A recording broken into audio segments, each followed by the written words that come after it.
Hello everyone, स्वागत आहे तुमचं माझ्या चॅनलवरती एक्सप्लोर विथ निलिमा। आज मी बनवणार आहे बटाट्यापासून एक घरगुती साहित्यापासून एक रेसिपी, ती म्हणजे पोटॅटो चिल्ली। आपण मुलांसाठी नेहमी पनीर चिल्ली वगैरे असं मागवत असतो, तर मी विचार केला की चला घरी पण ट्राय करून बघू। जेवढं साहित्य अवेलेबल आहे तेवढ्या साहित्यामध्ये आणि मुलांना कशी वाटते घरी बनवलेली पोटॅटो चिल्ली तेही बघूया। तर 2 बटाटे घेतले आहेत मी आणि ह्यांना कट करून घ्यायचं आहे। जसे फ्रेंच फ्राईज असतात आपले तशा शेपमध्ये त्यांना कट करून घ्यायचं आहे। तर बघा इथं मी आता घेतलं आहे कटिंग करायला। तर अशा पद्धतीने त्यांना आपण कट करून घेणार आहोत दोघं बटाट्यांना। तुमच्या घरात किती मेंबर आहेत, किती जणांसाठी तुम्हाला बनवायचं आहे त्या हिशोबाने तुम्ही बटाटे घेऊ शकता आहात। तर मी मुलांच्या हिशोबाने थोडंसंच बनवणार होती, त्यामुळे मी 2 बटाटे घेतले आहेत। तरी पण याच्यामध्ये बऱ्यापैकी पोटॅटो चिल्ली झालेली आहे।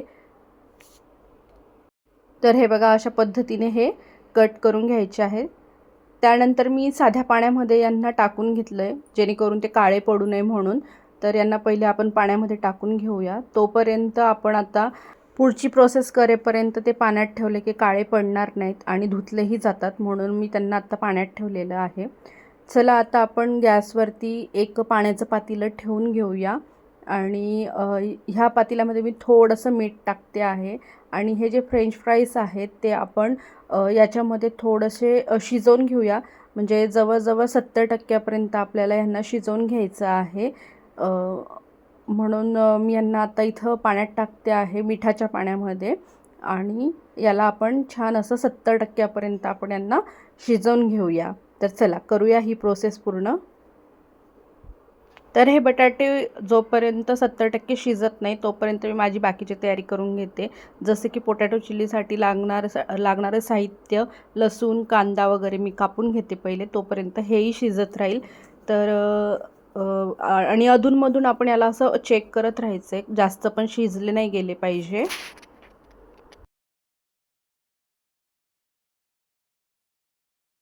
तर अधूनमधून थोडंसं चेकही करायचं की आपले बटाटे किती शिजले आहेत। तर इथं मी आता बघते तर बऱ्यापैकी छान असे शिजले आहेत आपले बटाटे।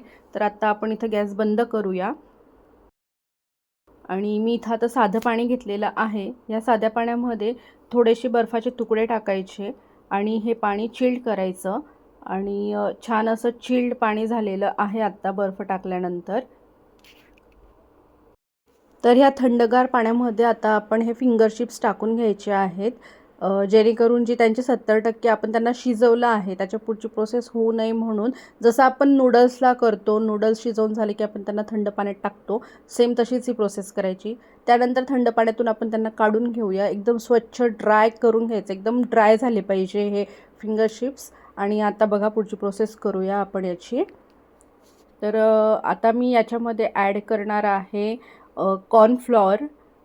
तुमच्याकडे कॉर्नफ्लॉवर नसेल तर थोडंसं तांदळाचं पीठ घेतलं तरी चालेल, तांदळाचं पीठ लावा। आणि मी आत्ता घेतलेलं आहे कॉर्नफ्लॉवर।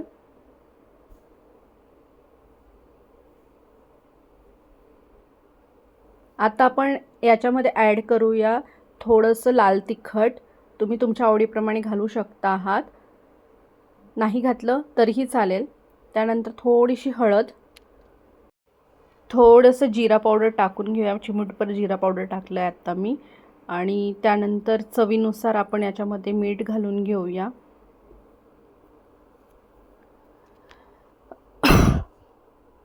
तर हे बघा चवीनुसार मीठ घालायचं आहे।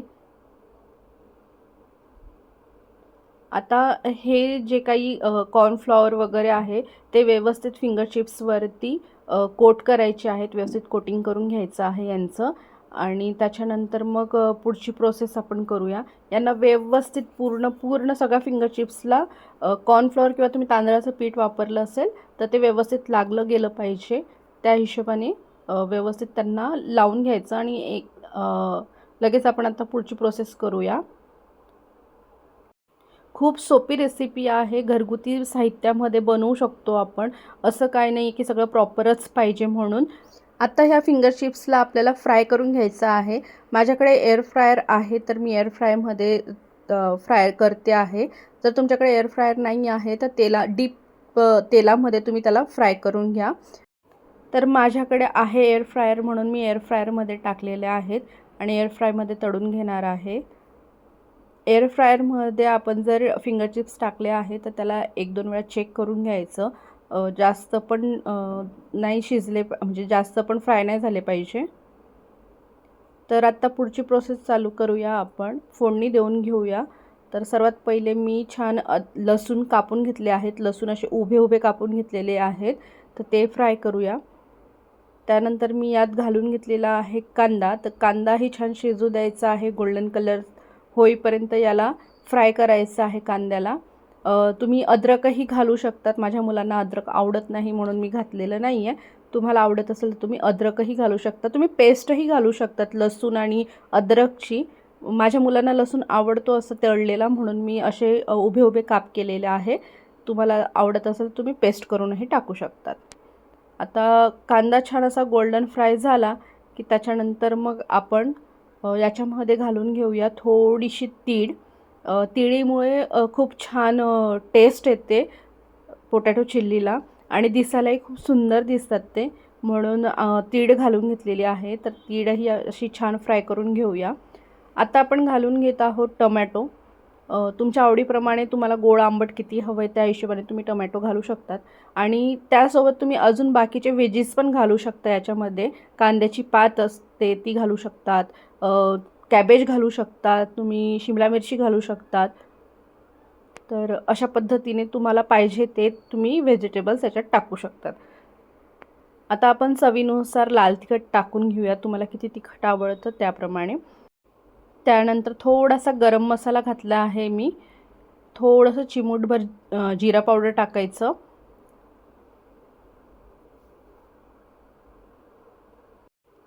आता आपण यामध्ये चायनीज सॉस जेवढे पण असतात आपल्याकडे, जेवढे अवेलेबल आहेत तेवढे आपण घालून घ्यायचे.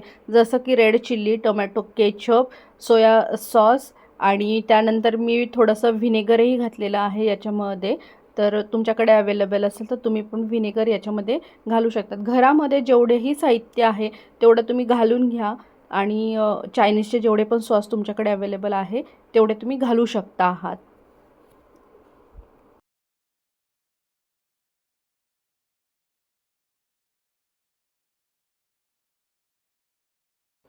तर हे बघा इथं आपली छान ग्रेव्ही झालेली आहे रेडी.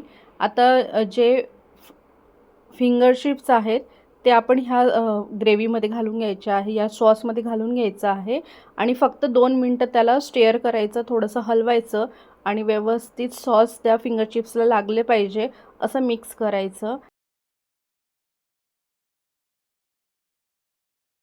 आणि बस झाले तुमचे पोटॅटो चिल्ली तयार.